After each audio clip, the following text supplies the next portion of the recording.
this afternoon's webinar possible. Of course, KPMG, who is our presenter this afternoon.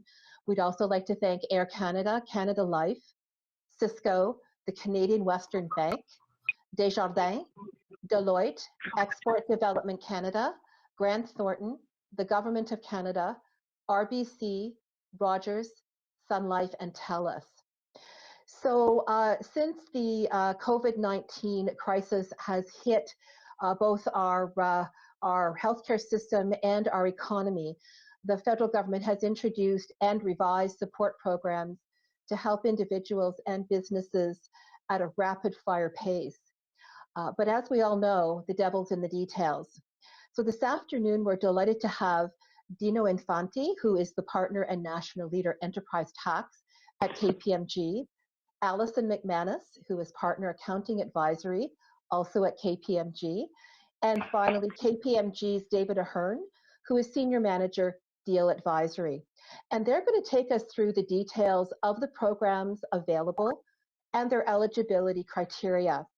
Our objective is to help you evaluate which program or programs are best suited to your organization, your members, if you're a Chamber of Commerce, and or your employees. So those of you that have been with us on previous webinars will know that we're using the Slido app for the Q&A part of our discussion, and you'll have received the link to the Slido app in your confirmation note for the webinar. Dino, Alison, and David will be able to answer your questions regarding the programs covered in their presentation. So please keep your questions related to the material that is covered. They won't, for example, be able to answer questions related to, for example, the recent changes to the Canada Summer Job Program, but they will be able to answer anything that is covered off in the presentation that they're about to give you. And I think, Dino, you're going to get us started, so over to you. Great, thank you very much, Susanna, and it's our pleasure to speak to you today about the following that's noted on the agenda. We're going to start with the temporary wage subsidy, then we'll launch into the Canada Emergency Wage Subsidy. We'll then show the interplay with those programs with the Serb, and then we'll launch into the access to federal credit and government programs, and then we'll address some questions at the end. The first part of discussion, Alison and I will team up on, and then David will walk us through the federal programs. So we certainly have a diverse audience here. Some of you may be familiar with the programs, and others may not. And as such, we've really level set our discussion.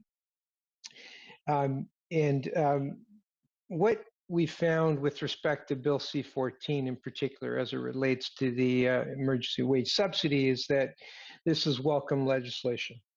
Now, the legislation is quite technical and broad in application, and we're finding that there's certainly many unanswered questions, many of which have been posed to the Canada Revenue Agency in terms of understanding the nuances with the particular aspects of the legislation. And you'll see that there's a whole list of questions that have been posted by way of FAQs on CRA's website, and I think it's now amounting to about 35 questions, and there's certainly more. So we're not going to discuss the provincial or territorial matters, just given the time constraints, nor we're going to address the federal wage subsidy that was recently announced for tech companies, and just briefly for those companies that didn't qualify for the emergency wage subsidy, there might be that option for them. The reason why we're not talking about it is that application period ends tomorrow, so I guess the window's effectively closing as we speak on that particular program. All right, with that, let's move forward into the discussion. Next slide,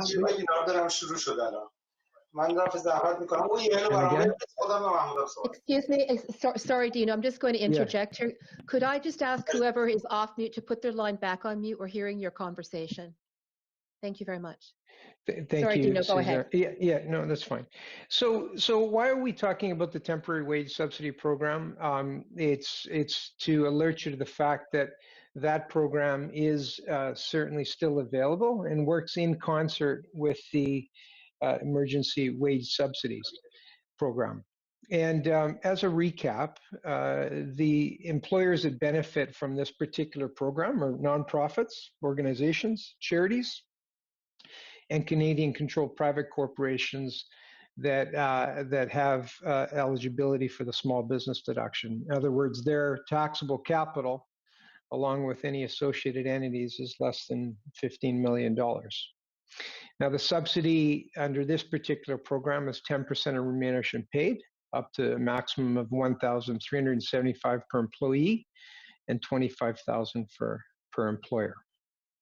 The benefit of this particular program is there's no application process like you'll see through the emergency wage subsidy program.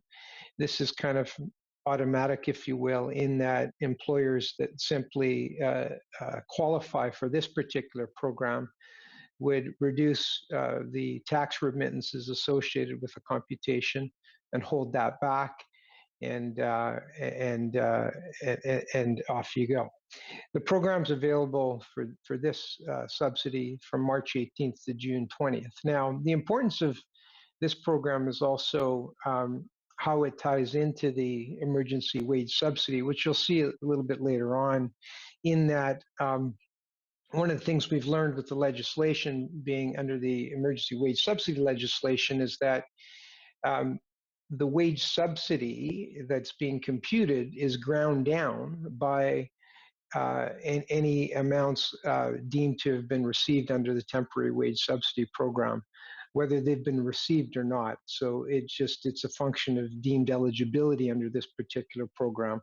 And you'll see that as we walk through the emergency wage subsidy issues. All right, next slide. And again, please. All right, so in terms of the back one, the Canada Emergency Wage Subsidy, for those, as a reminder, is businesses where their gross revenues has decreased 15% for the month of March, 30% for April and May from a comparative period. And entities that are included, that are eligible for this particular subsidy are those that are corporations, trusts, individuals, registered charities, nonprofits, and partnerships, all of which are, the members of which are the foregoing that I just mentioned. What's interesting here is that it's all corporations. It doesn't say Canadian corporations. It's all corporations. So you could certainly have a non-Canadian corporation that's conducting business in Canada with employees in Canada that could potentially be eligible for the subsidy. It excludes public institutions, so public universities, colleges, hospitals, municipalities, schools, and crown corporations, for example. Next slide. So the benefit, as some of you may be aware, is $847 per week. It's a 12-week program, so simple math. The maximum subsidy for the 12 weeks could be $10,164. And the math on that is based on an annualized remuneration of $58,700 at 75%. The eligibility period for wages is from March 15th to June 6th. And what was contained in the legislation was a reference that that the prescribed period may end no later than September 30th, 2020, which means that at the moment it ends June 6th. However, there's an opportunity without recalling Parliament to extend the period here. Now, the wage subsidy, as I said, is for individuals employed in Canada. Next slide. So, two components that are that need to be navigated through in the context of the wage subsidy is the revenue aspect as well as the remuneration aspect. So let's address some of the revenue elements that are part of the equation. So qualifying revenue is defined in the legislation as the inflow of cash and receivables from ordinary activities in Canada of an entity using normal accounting practices. So there's a lot in that sentence that is subject to interpretation and analysis, such things as, well, what are normal accounting practices? What's considered ordinary activities?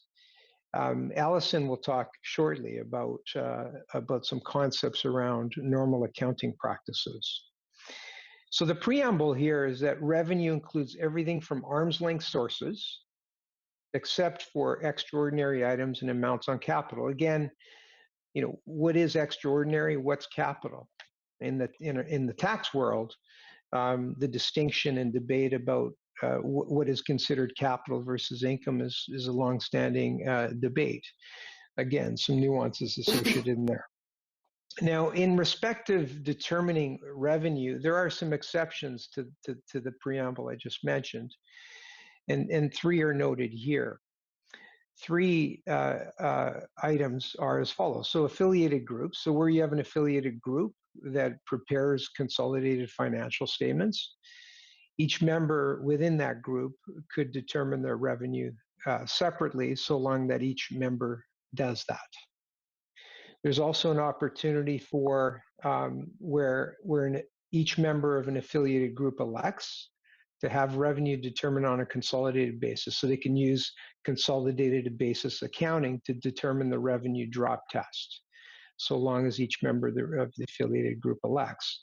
There's some nuances in there in terms of understanding who's affiliated and who isn't, and who can elect or who's required to elect pursuant to that particular exception. The last exception I want to note here is that where more than 90% of revenue from the eligible entity is from non-arm's length sources, there's an ability to elect to include the revenue from that non-arm's length person in determining your qualifying revenue.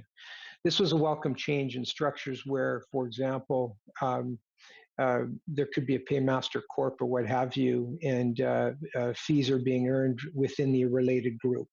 So this particular provision and this exception is a welcome change to be able to capture those types of structures and scenarios. Next slide. Allison is now going to walk through some of the nuances associated with accounting concepts as it relates to revenue. Allison? Sure, thanks, Dino. So Dino gave us the definition of revenue, and he gave us a little bit of an insight in terms of some of the elements that raise questions. Well, I was going to say from time to time, but really in the last few weeks since we've had this legislation. So in the definition of revenue, you remember the term sort of normal accounting practices. That typically means however you, whatever you've used to prepare your financial statements. Mostly we're seeing, frameworks such as ASPE, the private entity accounting standards here in Canada, IFRS, sometimes also US GAAP. So that's really the starting point. So it's an accrual-based determination of revenue based upon the framework that you've always been using to prepare your financial statements. There is one exception to that, or an option, which I'll talk about on the next slide, but that's the baseline or a starting point for determining your revenue. Dino mentioned some questions around ordinary activities or what is in your ordinary course. We get a number of questions around that. For example, if you have interest income or hedging income, is that really part of your ordinary activities or not? So I think there's a lot of decisions, depending upon the size of your organization, a lot of decisions to be made around what is that qualifying revenue. For some folks, it'll be easier than others, but it's thinking about that definition and making sure you've appropriately quantified your revenue and determined the revenue that you're going to use in the calculation. Now, Dino also gave us a little bit of a foreshadowing into the revenue decline or the decrease in revenue that is required to qualify for this emergency wage subsidy. I put it on this slide because I like a visual representation, so I thought it would sort of bring it to life a little bit more. So what the legislation requires is you need to meet the specified decline in revenue for each period. I'll talk a little bit about some exceptions to that as well, but for each period in order to qualify for this wage subsidy. So it really is a gating question or a hurdle that one must meet. So when you're determining this calculation, you would start in your relevant period, your current period, being March, April, or May, and you have to compare the revenue that you earn in March 2020 to a reference period. Now, here's the beginning of some of the options that I'll go into a little bit more details in a moment, but the government has provided an option to either compare your March 2020 revenue to March 2019, so the same period of the prior year, or to an average of January and February of 2020. Now that optionality is introduced to, one, provide flexibility to a number of entities, and two, to try and accommodate entities that may be in the startup phase, and so they may not have had as much revenue in, say, for example, March 2019. So that's the basis of the calculation. Similarly, for April and May, you would have the choice to compare your April 2020 revenue back to April 2019, or an average of January and February 2020, or May 2019, or the average. The one thing I will say here is that consistency is key. So whatever, and you'll hear me say that again on the next slide as well, whatever reference period you choose initially, you have to keep it the same.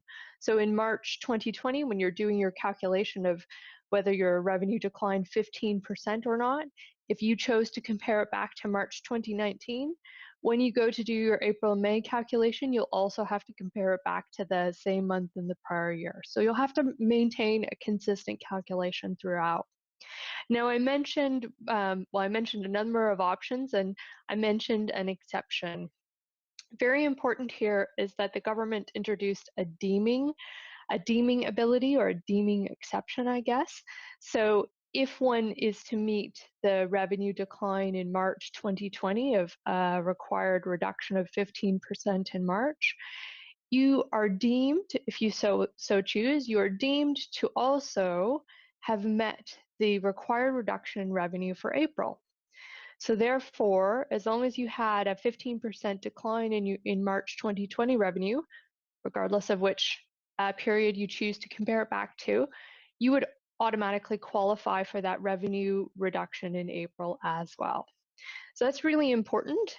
The other thing I'll note here is that that deeming rule can also apply to May.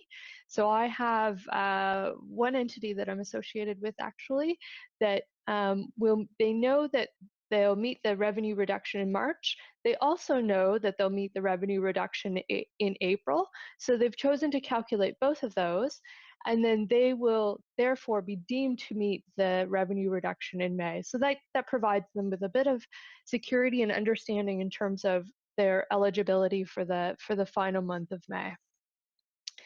I think I'll move now on to the next slide. So this next slide summarizes the options. This is a really important point here, and if you take nothing away from this slide other than there are some options and I have to make decisions now, I think that's probably the key message that I want to get across. You heard me say on the last slide that consistency is key. Consistency amongst all of these options is key. So once you submit your application, I think Dino's going to talk a little bit in a moment about the fact that the application portal opened just yesterday, actually. So once you're submitting your application, whatever option you have selected to prepare your application and do your calculation, it has to remain consistent throughout the 3 months for which you apply.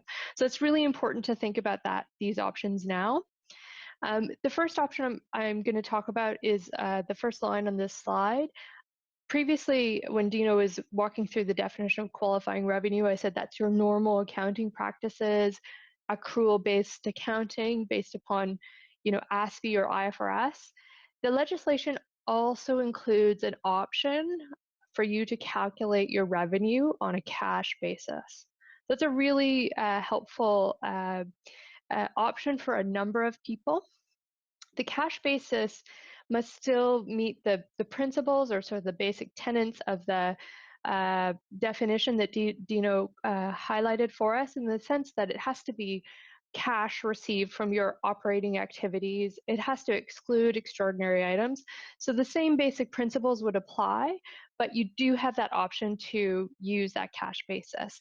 Again, I'll reiterate that consistency is key. So if you decide to use cash basis for March, you must also use it for April and May. The eligible periods, I mentioned that already. There is that choice to go back to the calendar month of the previous year, or compare it to your average of Jan-Feb 2020. Again, keep that has to be kept consistent. Dino mentioned a little bit about the level of reporting, and just another reminder here that when you're submitting your application, you have to decide whether the application is going to be at that consolidated level, so of an affiliate group, for example, or at the separate entity level. That's an important thing to think about, again, as you're submitting your application. There's also, for anyone who is a registered charity or an NPO or associated with one, there are some elections also for those types of entities when they're thinking about determining their qualifying revenue, whether to include or exclude funding received from government sources. So again, consistency is key. Make your choice of your options today, and make sure that they apply for March, April, and May. I think with that, I think I'll pass it back over to Dino for the next slide. Thanks, Alison. So let's turn our attention now to the remuneration side of the equation as it relates to the interplay of the emergency wage subsidy program.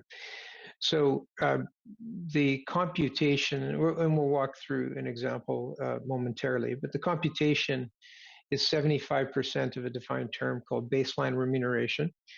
And it also looks to actual wages paid in the particular qualifying period that Alison had set out. And baseline remuneration is defined in the legislation as the average weekly remuneration paid to the employee from Jan 1 to March 15th. And there's a specific carve out where there's a period of time of 7+ consecutive days where that particular employee was not paid. The interesting thing with the definition of baseline remuneration is the amount paid in that period. So, for example, if your payroll run ended, let's just say, January 4th, but it captures for services rendered, let's say, late in 2019, but it was paid January 4th, then that January 4th payment is captured within the computation of the baseline remuneration definition. Employees, as it relates to actual wages paid, employees must not be without remuneration for 14 days, consecutive days, within the 4-week claim period in order to qualify for the emergency wage subsidy. And the purpose of that is the interplay between the subsidy and the Serb, which we'll get into shortly. There are special rules related to individuals that are not acting at arm's length with the employer. And in order to be eligible for the subsidy, those individuals must have been employed and received baseline remuneration in the period that I described earlier in order to be eligible for the subsidy. So an interesting planning opportunity here is that some employers are looking at an ability where individuals have been laid off and they've been receiving the Serb, and employers are now looking at where they do qualify for this particular program, considering recalling those employees back and putting them back on payroll. And in those instances, some of the planning and analysis that we're seeing is that those employers are looking at recall it. So let's say an employee was laid off on March 15th, looking at an opportunity to bring them back, retroactively paying those employees to March 15th, and then making the submission to access the subsidy, because those wages are in fact paid, and the definition in this context is in respect of the particular period, contrasting that to what I talked about in the definition of baseline, which is paid in the period. So there's a slight distinction here. And that's where this legislation gets a bit complex, and every word matters in this legislation. So in that instance, obviously, where to continue that example, where you've recalled a particular employee, you've retroactively paid them, and if they were collecting the Serb, then there's a requirement for that employee to repay the Serb, as you cannot get both the wage subsidy and the Serb. And the Canada Revenue Agency is going to set out how one would go about repaying the Serb. The particular details have not been provided as of yet. Next slide.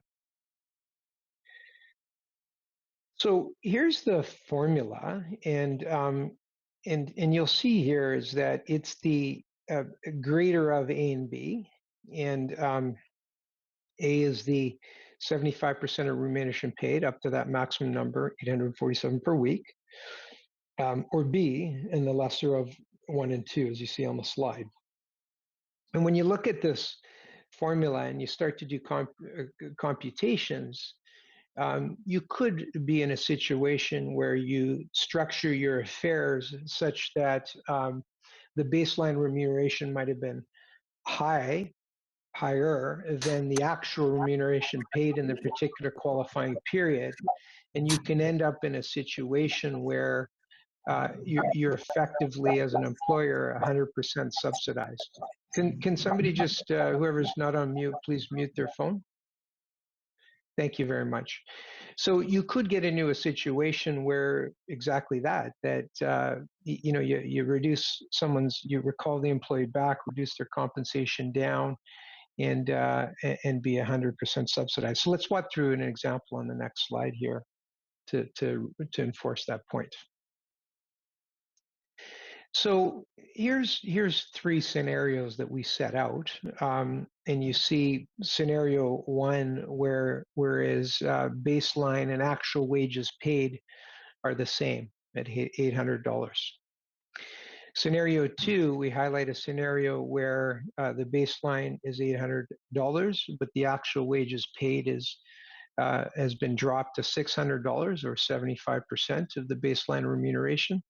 And then in scenario 3, baseline remuneration being a little bit higher than the actual wages paid, but not necessarily in the 75% manner that was outlined in scenario 2. So let's walk through this example on the next slide.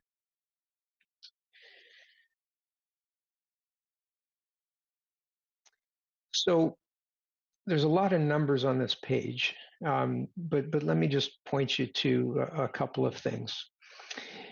In scenario 1, the scenario where the baseline remuneration actual wages paid being at $800 per, or in each of those periods, you'll see at the bottom the amount of the subsidy is maxed out at 75% of the amount paid, or $600.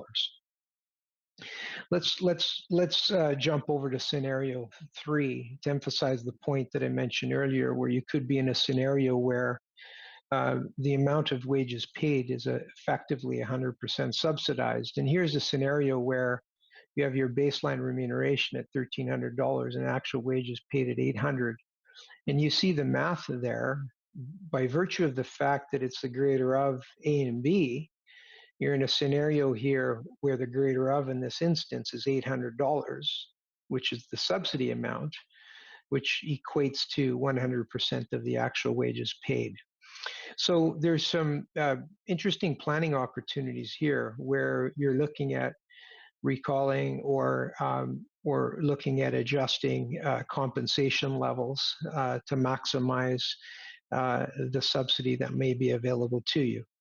Of course, I was remiss to say I was focused on the numerical analysis and computation here. Of course, when you're contemplating a recall or anything like that, there's also, it's important that you obtain legal advice as it relates to employment law matters and what have you. But we're focused here on the computation, the financial impact on the enterprise, as you see. Okay, next slide.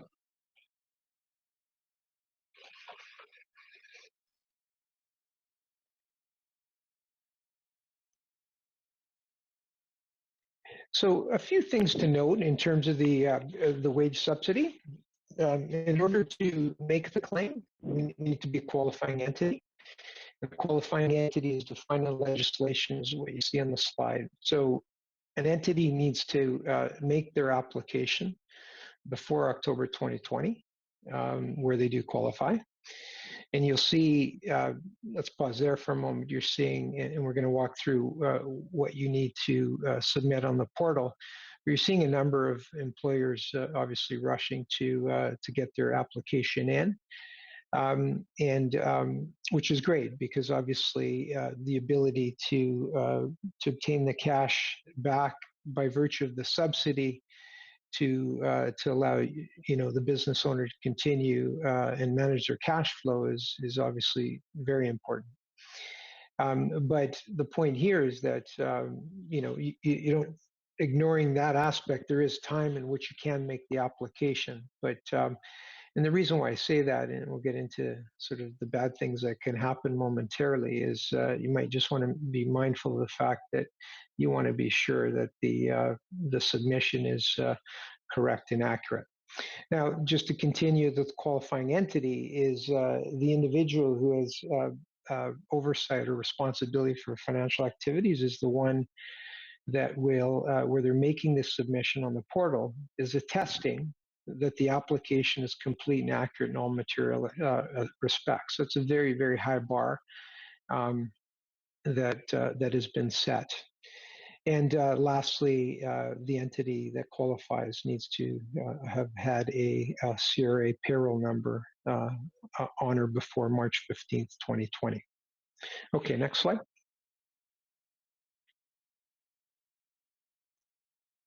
So a few other things to note. There's a narrow application of a particular area where an employer would be eligible for a full refund of their portion of EI, CPP, and QPP equivalents on wages paid for that narrow group of employees where perhaps they are recalled or they're on and they're not working. In other words, they're on paid leave. And in those instances, the employer would get a full refund without limit of the employer portion of EI, CPP, and QPP. And that's embedded within the application process when you're applying for the subsidy on the portal. And as I said earlier, the temporary wage subsidy also works in concert with the emergency wage subsidy, and the temporary wage subsidy amount will grind down the emergency wage subsidy claim. Also, there are some clients that have established work-share programs, and where you have your business has a formalized work-share program with Service Canada. Any payments made under that program would reduce the emergency wage subsidy claim. I mentioned, there's some anti-avoidance provisions and severe penalties in the provision, and where a subsidy claim has been made and is inaccurate, the penalties are severe. They're 25% penalty on a denied claim, and imprisonment and what have you. So what's very important here is obviously you are doing your work and diligence to make sure that A, you qualify, and B, it's materially submitted and correct in all material respects. So, and there's no inaccuracies with the submission. So you want to make sure that you're covered off on that. The other piece to note here is that the CRA did indicate that, or the legislation indicates rather, that CRA may publicly share information on organizations that made claims under the program and for purposes of Serb payouts. Next slide. So as Allison indicated, the portal was activated yesterday by the Canada Revenue Agency, and there were thousands and thousands of submissions made. And what I've noted here on the slide is there's 7 input fields that you would need to complete. And in order to make the submission, the application, things like number of employees, the total remuneration paid, and then the adjustments to the emergency wage subsidy as it relates to EI or QPIP and CPP and QPP respectively. I also mentioned that the temporary wage subsidy amounts under that particular program and eligibility there too would be reduced, as well as the work sharing. There's also a prescribed form that the Revenue Agency has produced, and that's an RC 661. And that form sets out the attestation that's required in order to for the person that has financial oversight of the enterprise to attest and indicate that that the submission is in all material respects accurate and complete. That form does not need to be submitted to the Revenue Agency, but rather signed and retained on file when a CRA later comes and look at your claim, and I'll get into that in a second. So next slide. So we've heard from our government that payouts should be within 7 days or so from the date of submission. So for those that have made their submission yesterday, you should see the first receipt of funds flowing early in May here.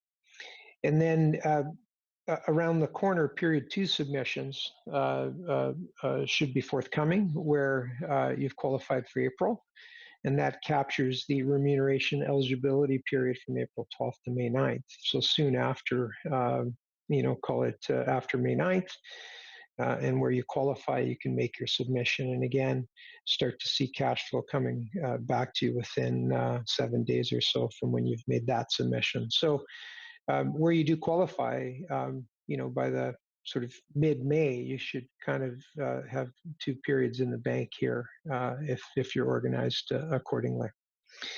I mentioned that when or these claims will be audited, and it's not if, they will be audited, and it's very, very important that you retain documentation that supports your claim. The revenue drop test and all of the matters associated with that Allison outlined, and the conclusions made there too. The computation of remuneration and what was included in remuneration paid, your allocation to the particular period. These periods for eligibility are kind of odd periods that very rarely do employers coincide with those particular periods. Let's say you're on a biweekly or even say semi-monthly, where your cutoffs might be, March 30th and April 15th. Well, it doesn't fit exactly with that particular qualifying period. So there's some math that needs to be done in order to make sure that your remuneration paid in the particular period is in respect to that particular period. So that's very, very important. And what we're seeing is a number of clients have asked us to say, hey, can you help us here? Can you help us with this attestation function? Can you help us with the computation? So because they're wanting someone to sort of lean on to be able to make sure that their submission is accurate and complete. And we've developed tools and other report special procedures that we can help our clients with in order to make this submission and be comfortable with the attestation. Next slide. So next slide, the Serb, and the purpose of the Serb, many of you are likely familiar with it, but as I said in the outset, there's an interplay between the Serb and the emergency wage subsidy. And we thought we'd just recap the requirements in order to be eligible for the Serb, which is the $2,000 a month for up to 4 months. And the other requirements noted on the slide. But the one change that was announced a couple of weeks ago is that initially, in order to be eligible to serve, you had no income at the time, but our Department of Finance loosened up the rules that said, hey, you're allowed to have at least up to $1,000 a month of income and still be eligible for the SERB. So again, that's a welcome benefit for purposes of accessing the SERB. Next slide.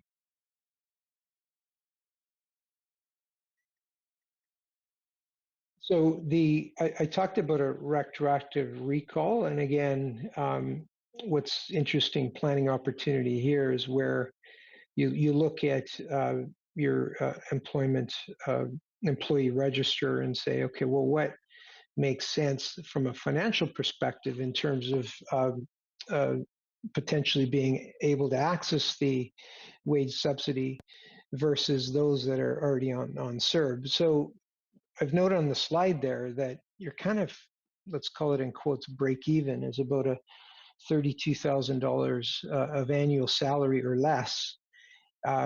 Likely the employee would be incented to stay on the SERB as opposed to come back, if you will, on payroll, and for you as an employer to access the subsidy. And the simple math behind that really is 75% of 32,000 is 24,000, which equates to 2,000 a month, which is the SERB number. So you need to think about that a little bit, and some of the nuances I mentioned earlier about being subsidized or structuring your compensation levels in a manner whereby you might be 100% subsidized, where you're distinguishing between baseline and actual wages paid.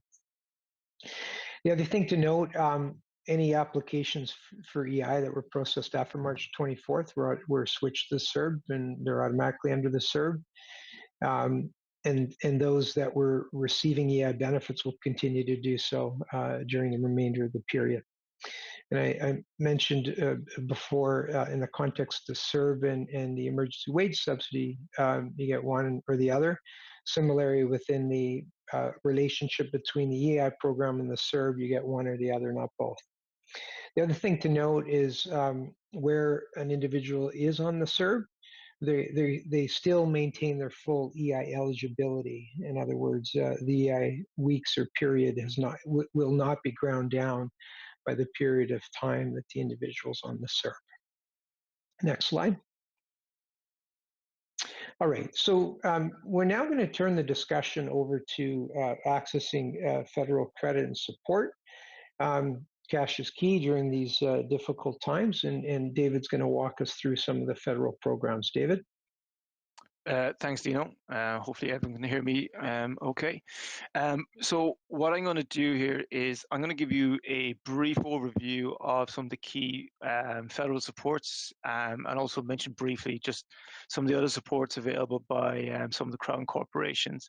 But then I thought what it might be useful then is to kind of give you an overview of the, I suppose, where lenders are seeing things today, how the lending market is doing.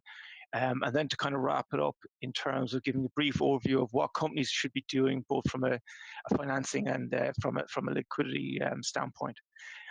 So just taking it here as outlined in the slide, and I think a lot of these programs will be quite familiar to, I would say, most people on the call here today.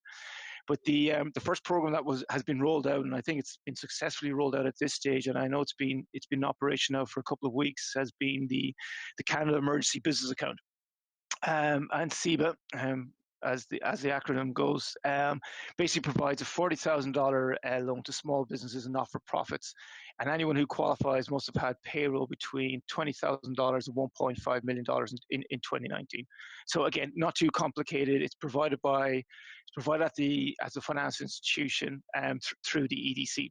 And as I said, I think this program's been up and running now for a few weeks, and I know there was a bit of issues at the start in terms from an IT standpoint in terms of accessing, but as I understand, this program's has been successful enough so far from a rollout standpoint. The next program, and I think is probably more relevant to the vast majority of businesses on the line today, is the Business Credit Availability Program, or BCAP. This program has finally launched, thankfully. I would say it's changed significantly from the first rollout a number of weeks ago, but thankfully we're now seeing some of the loans actually now being dispersed through this program. And essentially what this is that there's two tenements to it. There's the lending side, which is available through BDC, and there is a guarantee side of things, which is also basically where EDC will guarantee a loan, but also through the financial institution. So I think the key here message on the BCAP side is that it's available through your financial institution. So you have to work with your existing lender. And under both elements of the program, the government effectively is going to guarantee 80%, or in the terms of the BDC side, provide 80% of the loan. And why that's really important from a business standpoint is that your financial institution is going to be on the hook for 20%.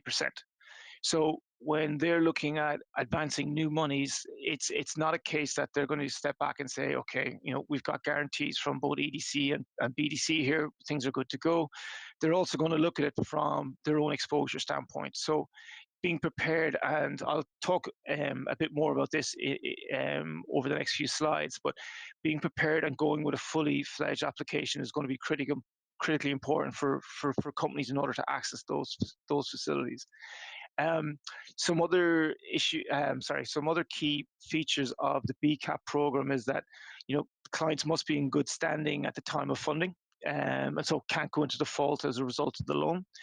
And the facility that goes in is subordinated to the senior debt, and there are instances where new security could be sought from the financial institution. I won't go into the rent assistance program in too much detail because I got a slide on that coming up. But this is a new program that was just announced in the last number of days. But I'll touch on that in a few minutes. The other thing I would say to businesses is, it's not just on these key federal programs. BDC and EDC have a number of other supports going as well. Now, I've just highlighted two BDC programs here. I know EDC have more available as well, and there's a lot of details on their respective websites. But I thought it'd just be useful to highlight from an oil and gas sector standpoint. BDC recently announced some details of additional financing that's going to be made available there. Now, the full details aren't made available yet, but we expect further information to be made available in the coming weeks. And the second one, which I've outlined on the slide there, is the working capital program. And this is kind of evolved out of some of the original BCAP programs that were initially launched, I think five to 6 weeks ago. But basically on the working capital side, BDC are making available up to $2 million for working capital purposes. And again, this is aimed at supporting businesses that were in sound financial footing pre-COVID-19, but are now getting squeezed from a working capital perspective. So that program, and that is directly through, unlike the BCAP, this is directly through BDC.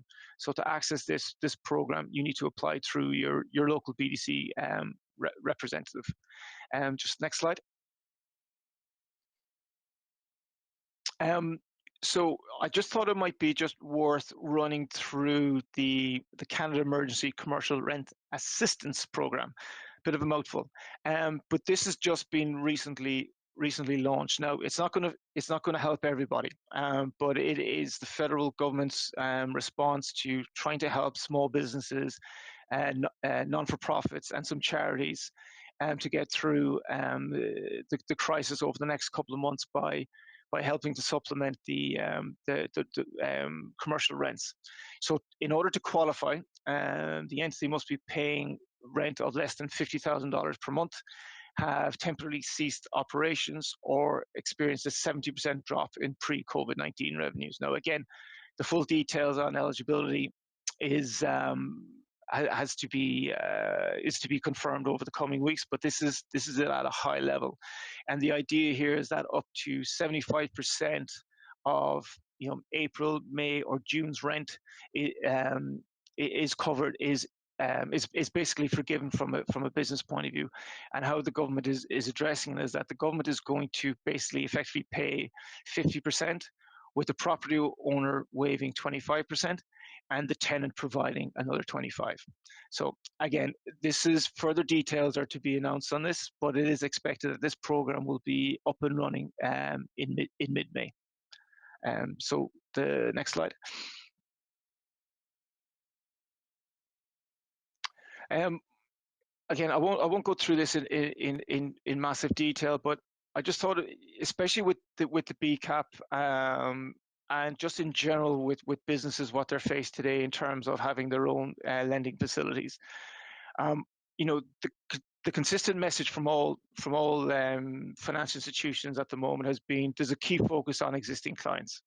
They're determined to support their existing clients through this crisis. And a consistent message I've got from everyone is that if you're a business of good standing pre-COVID, they want you to be a good business post-COVID. And I think the consistent message as well is that all industries have been impacted. Now, some more so than others, but every business that they're looking at has been impacted in some shape or form.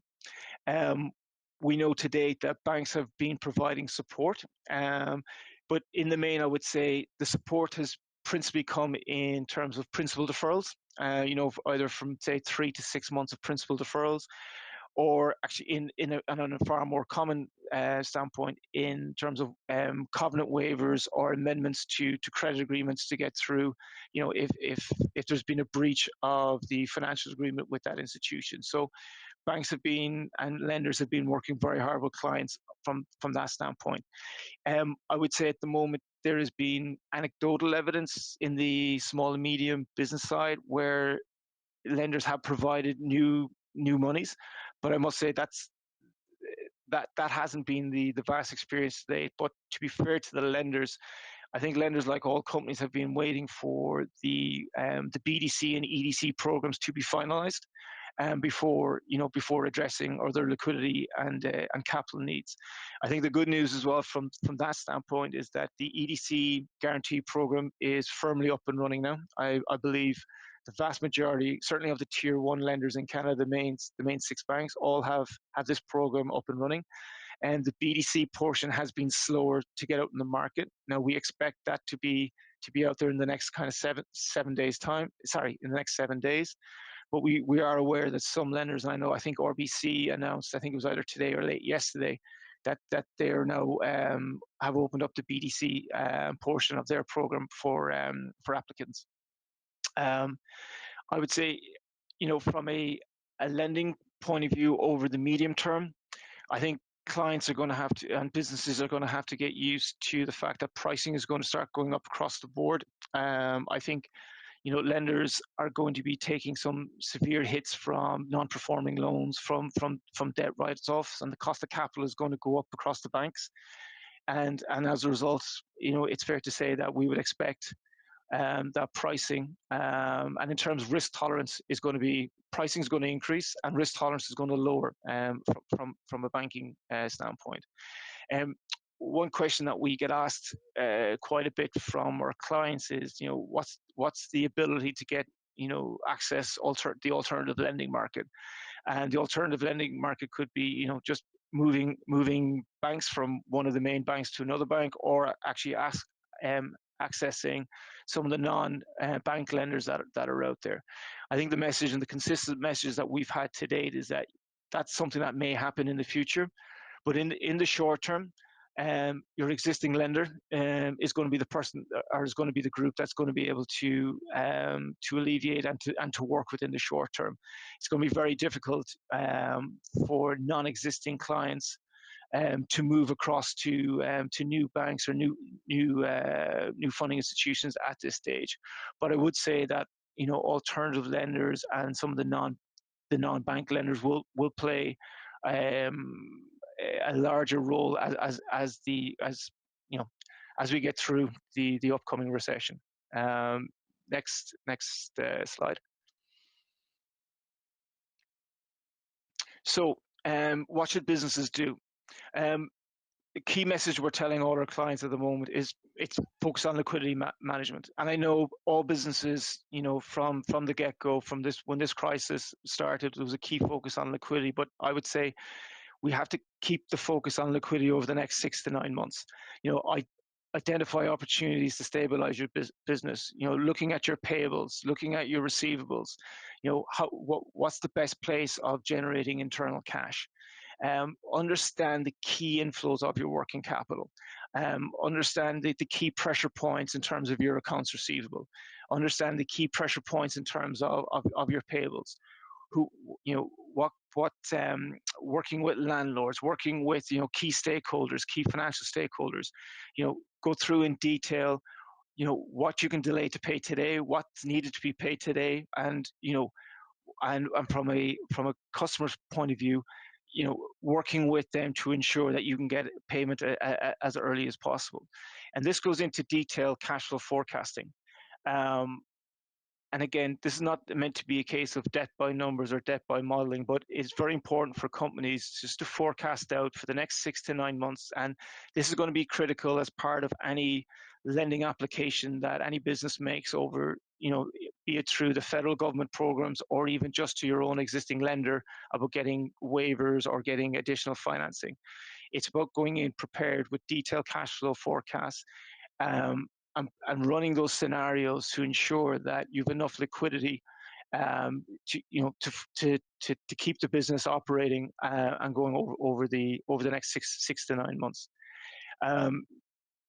Sorry, I'm just conscious of time here. Do you want to just move to the final slide? Yeah, David, let's do that. Do you want to just move to Q&A, Dino? Sorry, again, yeah, I a bit rushed there, but I'm just conscious of timing. Yeah, Susanna, apologies that there's a lot of material there. I realize there's 3 minutes left. Why don't we just jump to Q&A then, Susanna? Over to you, Susanna. Yep, thanks. Sorry, I was on mute. Yeah, that sounds good. Can we take maybe another 5-10 minutes if we need to get through the questions? Does that work for the three of you? 5 would be fine. Okay. Okay. Well, yeah, then I'll go okay. through, and we'll just go through the ones that I don't think were covered off in your presentation. So just starting at the top. So I think the answer to that first question is no. I think you covered that in the presentation. You can't claim CERB benefits in terms of your emergency wage subsidy. Am I correct in that? Correct. Yeah, you cannot claim both. Okay. Okay, and I think you also covered off the second one as well. That the 10% wage subsidy, you if you're already collecting the 10%, you're applying for the 75, you have to deduct that 10% off. Correct. Now, just the nuance there is that even if you haven't collected, if you will, or held back the temporary wage subsidy in the particular period, you're deemed to, and you still need to reduce your emergency wage subsidy accordingly. Fair enough. So then there's a question here about submitting a T4A to justify their income. I'm just wondering what what you're onto that. Is there a reason they do not qualify for the CEBA? Sorry, the question is in respect of T4A for purposes of the CEBA? Yes, that's right. The emergency business account. I had thought that And would be. what, I thought that would qualify. Would it not? in the context of, to be eligible for the CEBA, there must be an operating business Yes. that's being conducted for purposes of accessibility and the ability to use the CEBA for working capital to pay operating expenses. Not sure if that answers the question, but I'm not sure I fully understand it. But in substance, to access the CEBA, you need to have an operating business. Yeah, I think it was. This question is with regard to what qualifies as payroll, and I think the premise of the question is that if you have T4, if you're reporting T4A income, that you're not eligible for the CEBA. I'm wondering if they're asking about, and we're speculating here, Yeah. or is the question more in the context of the wage subsidy? Sorry, whoever answered that question, could you unmute yourself and just clarify that we're getting the premise of the question correct, please? Okay. While we're waiting for that, we'll just keep going then. Hi, sorry, I think that was me. Okay, that's okay. So I just, really quick, basically, I don't have technically employees. So I do T4A summaries, not T4s. They're technically contractors. A lot of this went way over my head. I apologize. But I just wanted to know anything where it states employees for subsidies or whatnot, would their technical term of contractor also be eligible, or no, it needs to be a T4 rather than sort of a T4A summary? Thank you. Thank you for explaining that question. So, so your question is in the context of what's considered eligible remuneration for purposes of the emergency wage subsidy. And you're right, it is in respect of wages paid pursuant to an employee-employer relationship. So in other words, payments made to an individual on account of contract payments are not eligible and not considered eligible remuneration for purposes of the wage subsidy. So it would have to be an employee that the employer is paying that are subjected to source deductions and remittances and so on. I hope that clarifies that. And it Dino, does. Thank you very much. Sorry, Dino, it's Susanna. That also would be the case for the emergency business account as well, that T4A summaries would not qualify as within the payroll within the definition of that, 20,000 to 1.5, would it?